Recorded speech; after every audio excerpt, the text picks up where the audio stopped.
1,300 meatpackers in a single day. They're sending people that have lots of problems. In Trump's first term, ICE arrests averaged 434 a day. 87% had a criminal record, compared to 69% under Obama.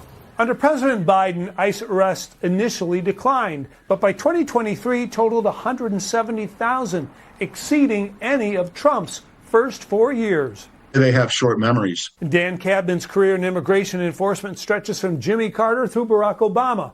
He says critics today need to check their history. We've never seen such things. Oh my God, this is the Gestapo. No, it's not. Don't be ridiculous.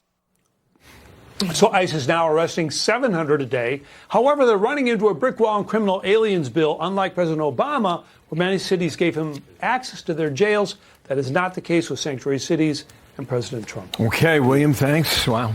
And L.A., more to come. Thank you. Dana. President Trump trading insults with California Senator Adam Schiff over claims the Democrat falsified records on a mortgage application to get a favorable loan rate. And Brianna Lyman is an elections correspondent at The Federalist. Tom Shalhoub, of course, comedian and Fox News contributor. Let us just play a little bit of this back and forth between Trump and Schiff. Watch. He's a scammer. He's a bad guy. He's a sick person, in my opinion. And he brought so much harm. You know, he was made up so many different things. It's all made up stuff. And he went after my sons. He went after anybody. Me too. Shifty Adam Schiff, he's a bad guy. This is the kind of stuff you see tin pot dictators do. It is designed to intimidate his political opponents and somehow try to silence them. Brianna, welcome to America's Newsroom. Great to have you. What do you make of this? You know, for years, Democrats weaponized the legal system to go through every single scrap of paper Donald Trump used for his business. And now, suddenly, they're shocked when the spotlight is turned on them. And these allegations against Adam Schiff, CNN reported on them 2 years ago. So it's not a right-wing fever dream. So you have Adam Schiff on one hand. Then you had Letitia James. She accused Donald Trump of, lying on his loans to get favorable loan terms. She allegedly did the same thing. And so what you see here is Democrats have created a culture of endless investigations, these financial fishing expeditions, and weaponizing the legal system. So they can't sit back and act shocked when the same scrutiny they apply to everyone else is suddenly applied to them. Okay, all right. Tom? Oh, yeah. Adam Schiff is back in the news. I wonder if Gutfeld is going to use me to do my Adam Schiff impersonation. Ooh. I was going to set you up for that. You do that and straight into Newsom. I figured you were going to go there anyway. Well, look, the amazing thing about this, we saw the headline we have here. It says trading jabs. Now, this is kind of it's almost a silly story because they're back and forth on Twitter. They're making their videos. But you got to remember, if Democrats were in charge of Congress, just a couple of different votes, then Adam Schiff would have a gavel in his hand and officialdom would have Trump under investigation once again. So, we're in a very fortunate position where it's just now trading barbs. If Democrats get the majority, he's going to have that gavel back in his hand. Barack Obama was on Michelle Obama's podcast, Brianna. This is what they were talking about, the importance of raising boys to be good citizens, good men. Watch here.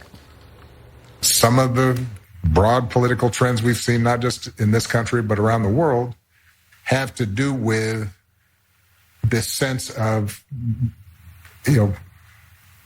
boys, men not feeling as if they are seen, feeling as if they count. The reason you don't feel respected is because women have been doing this, or this group has been doing this, or that group's been doing this, and that is not that's not a healthy place to be.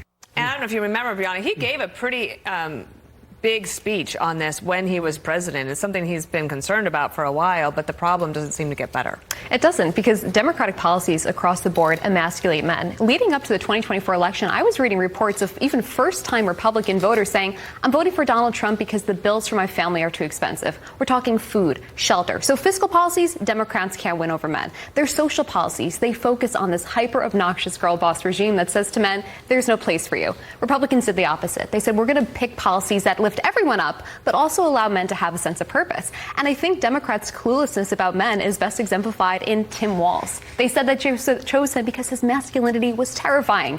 Tim Walz was terrifying, but not because he's the pinnacle of manhood. People said my masculinity was terrifying when they hired me around here. Gutfeld was intimidated. I remember that. Yeah, he was really worried. Barack Obama is so empty. It's always just pablum. It sounds okay what he's saying, because the press, they portrayed this as saying, Barack Obama said maybe we could lift up men and boys as well. The reason he wants to lift up men and boys is he realizes they are losing votes. So his concern isn't that he wants men and boys to be lifted up. He says the tragedy of this is that they think the world is against them, and it's just a perception. He says it's all fake, and the real tragedy is that they're listening to podcasts and they're going to the far right. So he just is admitting that they've lost it. They've lost votes because of identity politics. Interesting. All right, Tom, Brianna, great to have you. Thank you. Thanks Thank for you. He also said if he had a son, he'd be a lot tougher on his son than he was his daughter. Or that his son would be treated on which I thought was probably pretty real to life. I think a lot of parents might feel that way. Absolutely.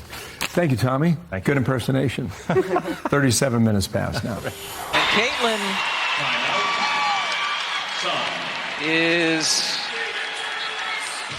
looks like she's in pain after that pass. Oh, CC number 22 could be out of action yet again. Is the WNBA failing to protect its young superstar? That's loaded.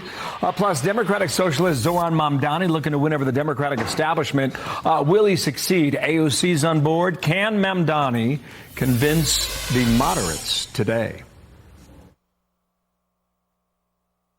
Choice Hotels gets you more for your money, so you can maximize any vacation from the second you log off. Getting roof